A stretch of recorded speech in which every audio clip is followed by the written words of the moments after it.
Guys, ngeri banget ini guys. Lu tau gak, ramalan Benix kembali terbukti loh. Dari jauh-jauh hari gue udah bilang ya, kalau Indonesia berani melakukan program ekspor satu pintu, udah pasti ujung-ujungnya bakal diadu domba pemerintah dengan rakyatnya sendiri. Hari ini lu melihat makin banyak tuh petani-petani sawit pasti diadu domba dengan pemerintah Indonesia. Dibikin seolah-olah harga TBS jatuh gara-gara ekspor satu pintu itu. Padahal gak ada hubungannya. Apa iya betul harga CPO di dunia jatuh? Lu penasaran gak kalau kita bahas lebih detail? Kok bisa ya Benix tahu petani-petani sawit di Indonesia bakal ditekan oleh oligarki supaya petani berantem dengan pemerintah Indonesia sendiri? Kalau penasaran, lu jangan skip video ini. Let's check this out.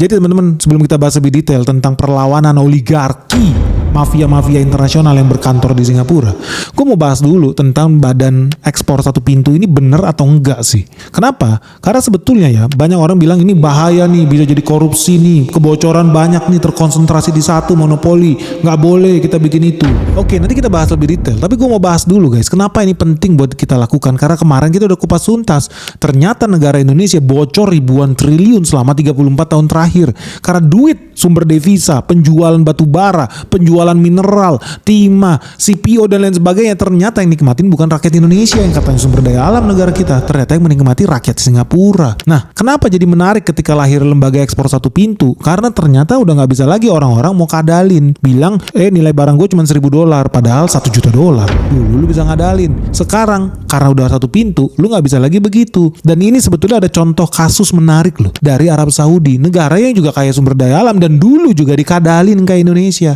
Tapi kemudian dia sadar guys, kayaknya yang nikmatin duit gue bukan negara gue sendiri deh, bukan rakyat gue deh, kayaknya orang lain dia yang nikmati. Sehingga kemudian ya dia bikin perusahaan sendiri sebagai entry point. Lu mau bisnis minyak, lu mau nambang minyak silakan boleh, tapi duit akan masuk ke perusahaan milik negara satu pintu yang mengendalikan bisnis minyak bumi di Amerika Serikat yang namanya Aramco. So teman-teman tahu nggak? Ternyata pemerintah Arab Saudi itu berhasil membuat program satu pintu yang mendominasi ekspor impor negara terkait produksi, infrastruktur, dan bisnis minyak nasional mereka sendiri. Teman-teman tahu nggak? Sejarahnya ya emas hitam Arab Saudi yang namanya minyak bumi itu udah dari tahun 1938. Saat itu ada perusahaan Amerika namanya Standard Oil of California. Ini perusahaan Standard Oil nih. SoCal punya Rockefeller. Lo tahu nggak? Perusahaan ini mendapatkan hak untuk melakukan eksplorasi minyak dari Raja Arab Saudi yang namanya King Abdul Aziz bin Abdul Rahman Al Saud di tahun 1933. Lalu kemudian di tahun 1939 di Damam Dome ini dekat Teluk Persia, SoCal atau Standard Oil California ini menemukan cadangan minyak dalam jumlah yang sangat besar. Nah, baru di akhir tahun 1940-an, perusahaan Standard Oil California ini bersama dengan perusahaan minyak yang lain bergabung jadi satu dan merubah nama mereka menjadi Arabian American Oil Company. Inilah yang namanya Aramco. Nah, di tahun 1960 atau 20 tahun setelah pembentukan Aramco ini,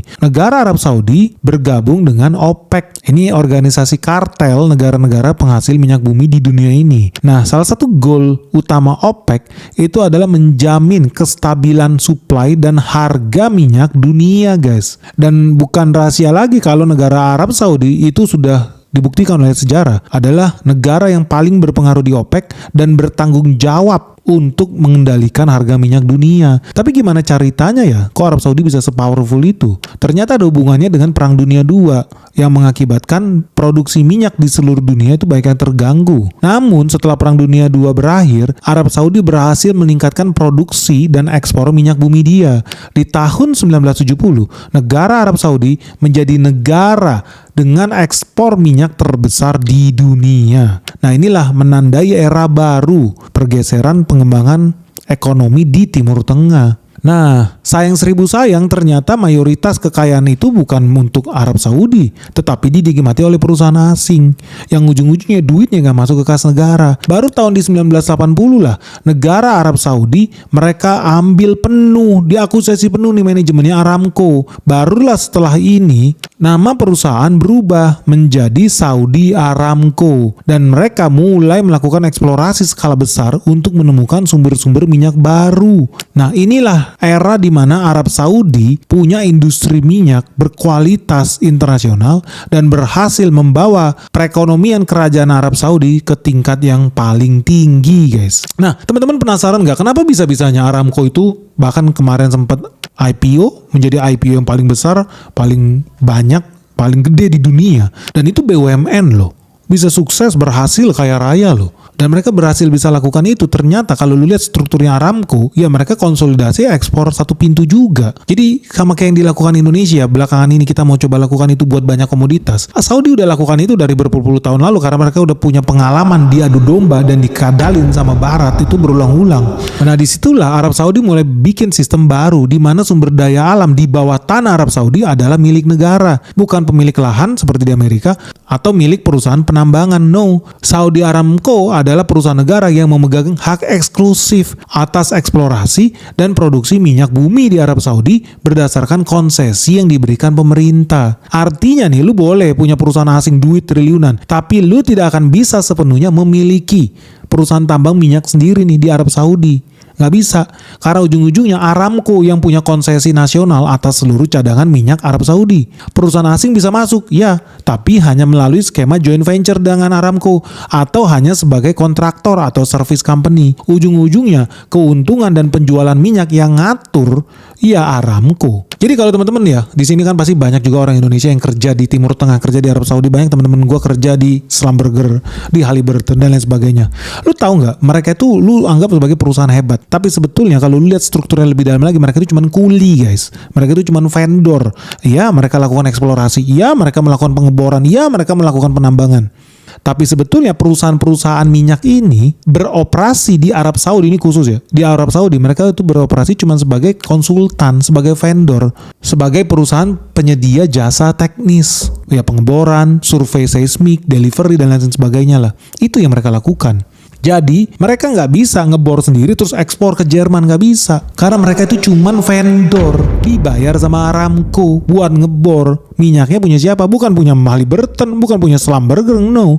Minyaknya punya Aramco sebagai trading house kepanjangan negara. Jadi sebetulnya perusahaan asing itu nggak bakal pernah punya hak penuh atas sumber daya alam minyak mentah yang ada di Arab Saudi, nggak bisa. Karena ujung-ujungnya selalu lewat Aramco pintu masuknya. Lu mau ngebor, eksploitasi, eksplorasi, bahkan sampai lu mau jualan dagang pun, ya lu harus libatin si Aramco. Dan dia pasti akan ambil saham juga di perusahaan lu itu. Ujung-ujungnya yang diuntungkan siapa? Ya negara juga. Karena Aramco ini kan BUMN. Lu tau nggak penghasilannya Aramco? Ya mayoritas pergi ke negara juga. Karena Saudi Aramco ujung-ujungnya punya negara. Bayar royalti, iya.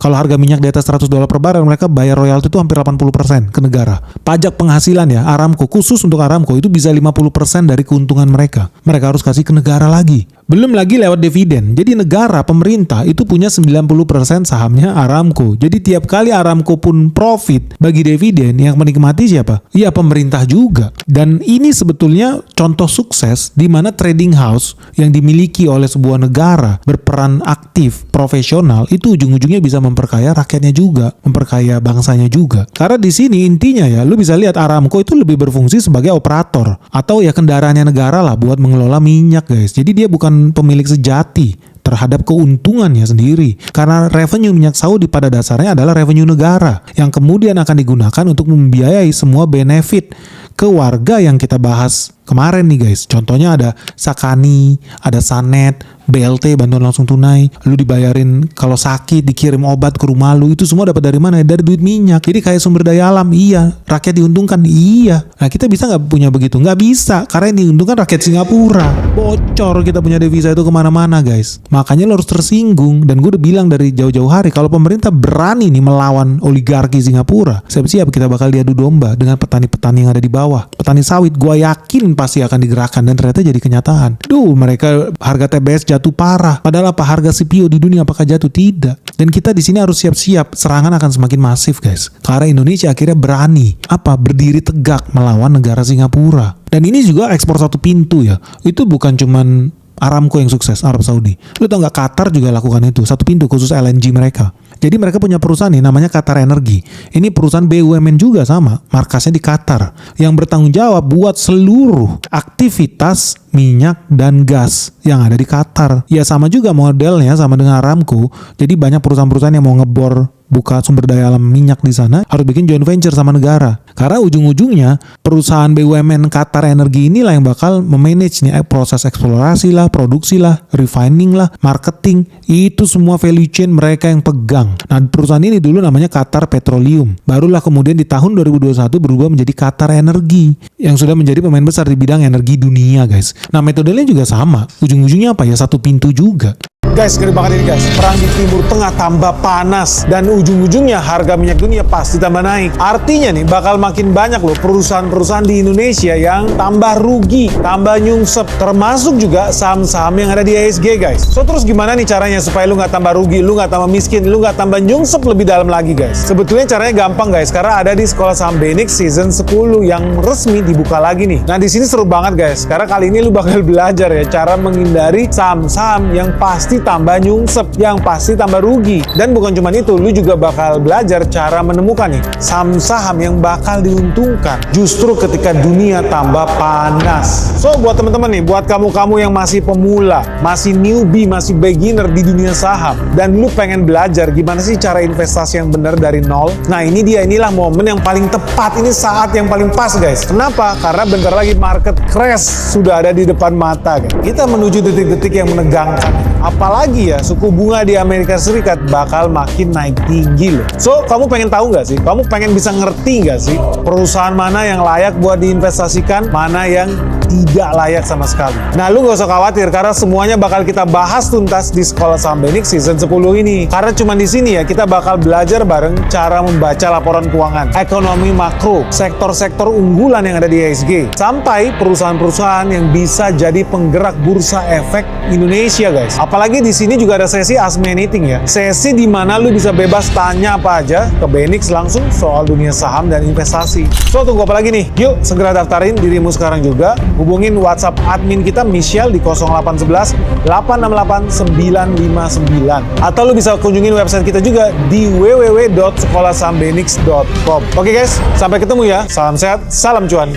Nah, metodenya juga sama. Ujung-ujungnya apa ya? Satu pintu juga. Lu nggak bisa ngangkangin negara lu. Lu nggak bisa manipulasi invoice lu, under invoicing lu. Kenapa? Karena sekarang udah dikontrol satu pintu sama Qatar Energi, guys. Ada nggak negara dekat-dekat kita lakukan itu? Ada. Namanya Petronas. Petronas relatively doing the same dengan yang dilakukan oleh Saudi Aramco. Karena semua pengelolaan negara terkait oil and gas yang kontrol Petronas. Makanya Petronas itu ya sumbangsinya diminta juga banyak buat negara, buat rakyat Malaysia itu sendiri, guys. Nah, pertanyaannya, lu setuju gak sih kalau seandainya Indonesia lakukan hal yang sama lah dengan apa yang dilakukan oleh Qatar lah, yang dilakukan oleh Aramco di Saudi itulah. Kalau kita punya badan ekspor sendiri khusus buat komoditas-komoditas kita. Karena kita udah punya pengalaman buruk juga sebetulnya. Kita juga harus waspada loh. Lu tahu gak sih? Kita punya kisah pilu sama petani cengkeh. Dulu pernah ada nih ide buat bikin badan ekspor satu pintu khusus untuk cengkeh. Namanya BPPC. BPPC ini berdiri di tahun 90-an, guys. Itu pemimpinnya adalah anak Presiden kedua Republik Indonesia yang namanya Soeharto, guys. Nah, melalui keputusan Presiden nomor 20 tahun 92 tentang tata niaga cengkeh hasil produksi dalam negeri, pemerintah di situ ngide, guys. Mereka bilang kita bikin BPPC yuk, Badan Penyangga dan Pemasaran Cengkeh. Fungsinya apa? Untuk mengendalikan perdagangan cengkeh. Karena menurut pemerintah perlu turun tangan untuk menjaga kestabilan harga cengkeh dan melindungi kesejahteraan petani. Nah, gara-gara ada BPPC ini, petani nggak boleh lagi nih jual hasil panen mereka langsung kepada pedagang atau pabrik rokok. Ujung-ujungnya mereka wajib menjual cengkeh terlebih dahulu kepada koperasi unit desa atau KUD. Barulah KUD jual cengkeh tersebut ke BPPC. Dari BPPC barulah cengkeh disalurkan kepada pedagang besar atau industri rokok. Nah, di April 91 BPPC itu pernah dapat pinjaman 369 miliar dari Bank Indonesia. Lalu Oktober 91 dapat lagi. Nah, dalam perjalanan nih guys, ternyata banyak masalah nih yang dihadapi BPPC. Mulai dari produksi cengkeh berlebihan, harga jatuh. Karena sebelum BPPC berdiri harga cengkeh 7.500 sampai 20.000 per kilogram. Setelah BPPC beroperasi, harga pembelian turun jadi Rp2.000 per kilogram. Bahkan harga itu masih bisa dipotong lagi kalau kualitas cengkehnya dianggap jelek, guys. So, di sini lu bisa lihat ya, petani cengkeh punya pengalaman buruk karena BPPC membeli dengan harga murah dari petani, tapi ujung-ujungnya cengkeh itu dijual dengan harga mahal. Di sini petani gigit jari, guys. Nah, dari situ lu bisa lihat memang kita punya histori nggak baik, guys, dengan state trading house itu yang namanya BPPC. Tapi kalau lu pikir-pikir, yang BPPC itu pun mayoritas penjualan lokal lah. Nah, yang kita mau obrolin sekarang adalah bisnis puluhan ribu triliun yang udah bocor selama 34 tahun terakhir. Ada nggak potensi terulang BPPC itu? Ada, makanya lu harus sama-sama ngawasin, kita harus sama-sama kritis. Tapi pun kalau ada itu kan potensi kebocoran, potensi korupsi, itu masih potensi guys. Tapi yang sudah terbukti bocor puluhan ribu triliun devisa kita ke Singapura itu kan udah jadi fakta, bukan potensi. Lu setuju nggak dengan orang-orang yang bilang, wah kalau gitu kita tutup aja nih badan ekspor itu karena berpotensi terjadi kebocoran? Lu setuju nggak kalau ditutup aja? Menurut gua enggak. Kenapa? Karena itu masih potensi. Beda dengan fakta yang sudah terjadi di 34 tahun di belakang, kebocoran ribuan triliun. Gue sih lebih pilih kita saat ini optimis, positive thinking dulu lah. Negara bisa kelola ini dengan benar. Seperti Qatar, seperti Saudi Aramco. Mereka aja bisa, kenapa kita enggak? Tapi memang PR pemerintah sangat banyak, terutama berhubungan dengan trust dari rakyatnya sendiri. Karena kalau lu lihat ya, indeks korupsi di Indonesia itu bukan makin bagus tapi makin nyungsep. Karena tahun lalu kita itu ada di ranking 99. Jadi dari 182 negara di planet bumi ini, Indonesia terkorup lah 99 ranking kita. Maka ranking 1 berarti lu makin bersih. Kita di 99 guys. Sedih. Tahun 2025 makin nyungsep skor kita. Tadinya 99, tahun 2025 jadi 109 guys. Jadi dari sini indeks korupsi Indonesia itu makin gede. Iya. Jadi harus ditunjukin juga nih sama pemerintah. Mereka punya inisiatif bagus pemberantasan korupsi. Makanya juga jadi pertanyaan, kalau seandainya makin kesini, kalau negara mau bersih-bersih koruptor, sayangnya kok makin banyak influencer yang membela koruptor. Lu lihat gak trennya sekarang menuju ke arah sana? Makin banyak loh influencer, youtuber, selebgram belain koruptor. Aneh menurut gua. Makin ngaco nih. Apalagi udah makin konyol, makin tolol, influencer, youtuber, guru besar pun banyak yang hobinya belain koruptor, sampai bikin buku buat belain koruptor, sampai jadi saksi ahli bahkan buat belain koruptor. Memang pengkhianat bangsa ini banyak banget di Indonesia ini. Udah begitu, tambah lagi makin parah, bea cukai kita sampai saat ini masih belum amanah. Kayak kemarin tuh si Purbaya, dia ngegap gudang-gudangnya bea cukai, barang-barang di situ under value lah, over invoicing lah, semua banyak banget sih masalah di Republik ini. Belum lagi banyak lagi barang-barang impor ilegal guys. Jadi bukan masalah yang kecil nih, masalah yang kompleks guys di Republik ini. Tapi dari sekian banyak masalah yang kita punya, iya bea cukai kita masih capcay, iya guru besar kita banyak pengkhianat bangsa, asal jeplak ngomong kayak gak ada otak, memang gak ada otak, memang orang goblok. Indeks korupsi kita makin lama makin lemah. Dengan segala prahara itu, menurut lu sebaiknya kita matikan gak sih badan khusus ekspor ini? Karena berpotensi bisa terjadi kebocoran. Atau jangan-jangan ya udahlah kita jalanin dulu aja, rapiin sama-sama, governance-nya dibagusin, transparansinya harus kita tuntut. Karena gue juga gak rela cuma gara-gara berpotensi terjadi kebocoran. Fakta yang sudah terbukti ribuan triliun duit kita bocor ke Singapura. Masa jadi kita belain koruptor-koruptor bangsat itu, malah kita bedain mafia-mafia ekspor-impor itu, kan aneh. Cuma gara-gara mungkin ada potensi kebocoran nih. Gimana menurut lo? Mendingan kita matiin aja atau tetap jalan dulu sambil diperbaikin? Dibanding ribuan triliun kebocoran ini berjalan terus gara-gara badan khusus ekspor itu dimatikan guys. Kita sharing aja sama-sama aja di sini. Menurut lu gimana baiknya? Karena ya faktanya ya Indonesia indeks korupsinya makin hancur. Koruptor dibela di sini, dibela sama YouTuber goblok emang. Nah pertanyaan gimana guys? Apa pemerintah kita benar-benar mampu nggak sih menjalankan badan usaha khusus ekspor ini sebaik apa yang dilakukan pemerintah Arab Saudi? Atau jangan-jangan ini malah bakal mengundang malapetaka guys bagi pemerintah kita sendiri?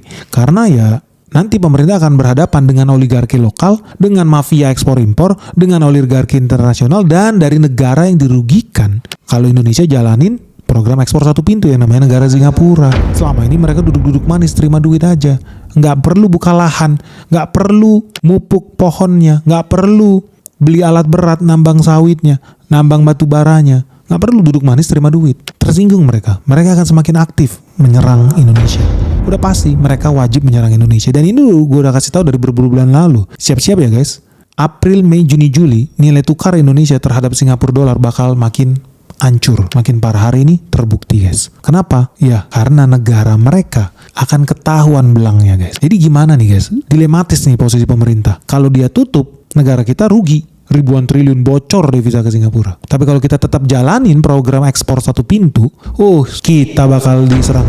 Prabowo bakal diserang sama negara Singapura, bakal diserang sama oligarki internasional, dan bakal diadu domba sama komoditasnya sendiri. Petani CPO akan diadu domba. Kok bisa guys? Kok bisa ya ramalan ini jadi kenyataan guys? Realitanya ketemu gak di lapangan? Petani sawit itu harga TBS-nya makin lama makin anjlok. Dan ini sebetulnya bisa gak sih dimanfaatkan sama pemerintah? Dibalikan untuk bikin keuntungan buat negara. Melindungi petani sawit kita sendiri dari serangan oligarki di Singapura itu guys. So gimana nih guys? Dilematis ya? Berat ya. Lu berantem lawan rakyat dulu sendiri, lu berantem sama Singapura, atau ya udah business as usual, matikan itu semua, kembali aja ke kayak 34 tahun yang ada, nggak usah diganggu gugat. Yang penting terima komisi aja dari Singapura. Gimana nih guys? Lu udah siap nggak kalau dalam beberapa hari ke depan makin banyak oligarki asing yang bakal kepanasan? Dan pertanyaannya, oligarki mania aja ya guys, ya makin lama makin panas. Lu setuju gak guys kalau kita bahas gimana sih strategi Singapura buat hancurin Indonesia dan gimana cara kita bisa counter itu? Ditunggu ya guys pembahasan kita saja di part yang ketiga. Sekarang lu komen dulu dong di kolom komen yang di bawah ini. Kalau kamu jadi gimana nih? Setuju gak sih kalau Indonesia jalankan program ekspor satu pintu ini? Dan menurut lu apa sih reaksi dari oligarki dan negara Singapura buat menghancurkan program Indonesia ini? Ditunggu ya guys pandangan kalian di kolom komentar di bawah ini. Segera share video Benix sebanyak-banyaknya. Jangan lupa like and subscribe. Salam sehat, salam cuan. Bye-bye.